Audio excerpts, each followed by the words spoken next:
Welcome to the New School of Marketing podcast, the place for smart, simple strategies that will amplify your business results. Sharing practical tips, insider knowledge, and actionable advice because marketing is something that every business owner can do. Now, let's get started. Introducing your host, Bianca McKenzie, mum, lover of snow sports, camping, horse riding, and in-demand launch strategist and Facebook advertising knowledge bank. Hello and welcome to the New School of Marketing podcast. I hope you're well and everything is fine in your world. I know that a lot of parts of Australia are in lockdown, so sending you really big hugs. I know how hard it is. Been there a couple of times last year. So over the past week, I've had the same conversation a number of times, so I thought it would be good to share this in a podcast episode. I've spoken to a number of people about creating online courses and how, unfortunately, a lot of people skip a few steps in the process. You see, creating an online course is a brilliant way to package up your knowledge, and I am definitely not going to stop you from doing that because I think it's great. In fact, I have a couple of online courses myself, so that's definitely not something I want to talk about. What I do want to talk about is how you're planning to sell it. Selling an online course is often harder than you think.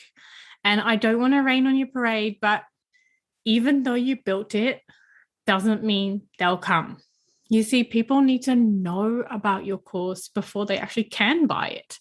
If they can't find it, if they don't know about it, they're not going to know and they're not going to buy it. And that's where sales funnels come in. So that's what I want to talk about today. Actually, the Thinkific blog shares a brilliant analogy. Basically, not having a sales funnel for your online course is the equivalent of setting up a lemonade stand in the middle of the desert where no one will ever find it. Sure, it's super hot outside. Your lemonade might be delicious, but if you're not giving people a clear path to follow and that leads to your lemonade stand, they will never find it. The desert is huge. So in short, a sales funnel is the way you lead your potential customer on a journey to becoming a paying customer. A sales funnel in the online marketing world will help turn your website visitors into email subscribers and email subscribers into customers or clients. So let's dive in a little bit. What is a sales funnel? Well, like I said before, it is the way you are guiding your customer through your business to becoming a paying client. And the word funnel is often used to describe this journey because when you create a visual representation of this process, it looks like a funnel. It's like an upside down triangle. So the wider end is at the top and the narrow end is at the bottom. So the top of the funnel is the widest because this is where the beginning stages of awareness happen, while the bottom of the sales funnel is for paying customers. The goal is to funnel down your prospective customers into those who are serious about buying. So how does a sales funnel work? Well, there are various steps or stages of a sales funnel that your prospective customer goes through, and I'll talk about them now. Number one is awareness. The first stage is when your prospective client becomes aware of a need they have. For example, they are looking to solve a problem and search for the answer to that problem, and they might become aware of your solution, for example, through your blog or your video. So this is like someone who doesn't know you, but they know they have a problem. That's where they're at. Like they don't even know you yet. Then number two is interest. So the next stage is where they are becoming interested in your product as you have shown them that you have a solution. And they might decide to join your email list for more information. So that's the next step, interest. Number three is evaluation. So in this stage, your prospective customer will compare you with others who offer a solution to see who offers the best solution to their needs. And you know what? A lot of us are emotional in our process. So a lot of us make decisions based on our emotions and who we like best. It doesn't always have to be like the absolute best solution, but it needs to be the best for them. And sometimes that means that they pick someone that they resonate with more. Number 4 is decision.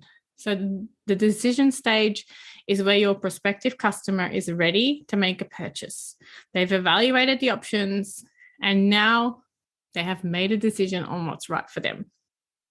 And then step number 5 is purchase. So this final stage is where the prospective customer becomes a paying customer and they have actually committed to the purchase. Now, depending on your offer, your sales funnel might be a longer process than others.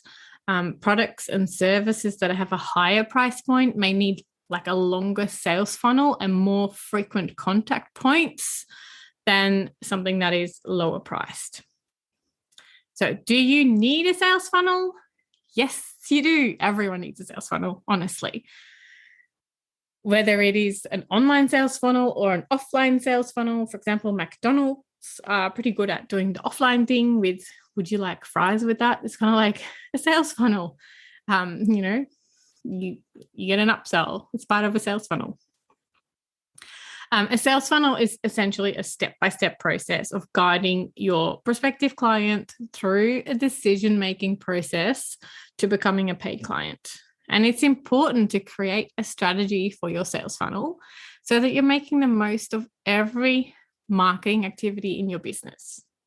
You're basically here to guide them to take the next step in the process. And you want to nurture your prospective client to the point where they realize they can't live without buying your product or service. So why do you need a sales funnel? Well, I think we've discussed it a little bit already, but I'll elaborate on why you really need it. Having a sales funnel or even multiple funnels or multiple entry points of your funnel gives you the opportunity to not always be chasing the next sale. It allows you to automate parts of your business so that you can focus on working with your clients and delivering an awesome product. Great sales funnels build trust and credibility over time by providing incredible value to your audience. And gaining trust will give your prospective customers an incentive to buy from you, because a lot of our purchase decisions are based on the know, like, trust factor. And I keep coming back to this in every single podcast episode because it is so important. And a sales funnel facilitates this know, like, and trust process. So a well thought out sales funnel is crucial to scaling your business. It helps you with building authentic relationships with your prospective customers and nurture them to become long-time customers and advocates for your business. Now, there are a number of different ways to create sales funnels, and it really comes down to your ideal client, to what you create. So most sales funnels have a free offer, so a lead magnet. And I actually talked about lead magnets in the previous episode, so skip back to that episode to learn more about that. They also have a nurture email sequence where you basically send your new subscribers a series of emails to provide value and to help them get to know you. It's so important for that know, like, and trust factor that you keep in touch with them and not just when you have something to sell.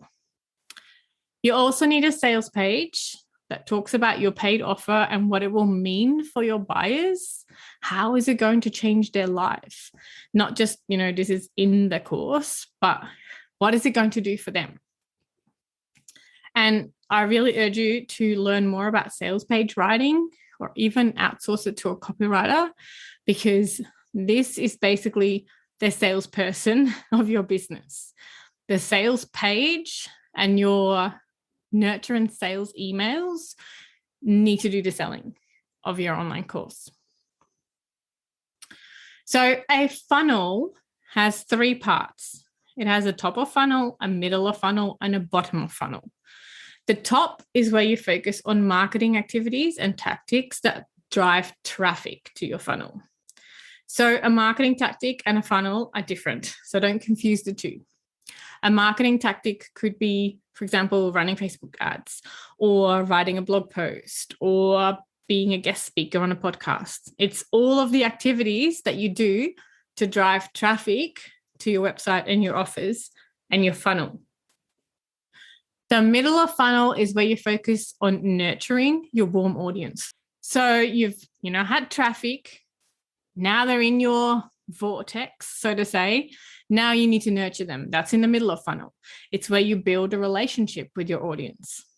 And then the bottom of funnel is where you focus on converting your fans into buyers. So each funnel that I've seen, and I've worked with a lot of different ones, is similar in structure, but the intricacies are different. For example, you might create a video series as your lead magnet, and someone else might use a quiz.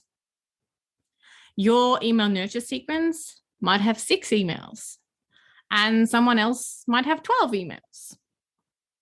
There are no specific rules as long as it is relevant to your audience and you keep testing and tweaking it until you get the best possible conversion.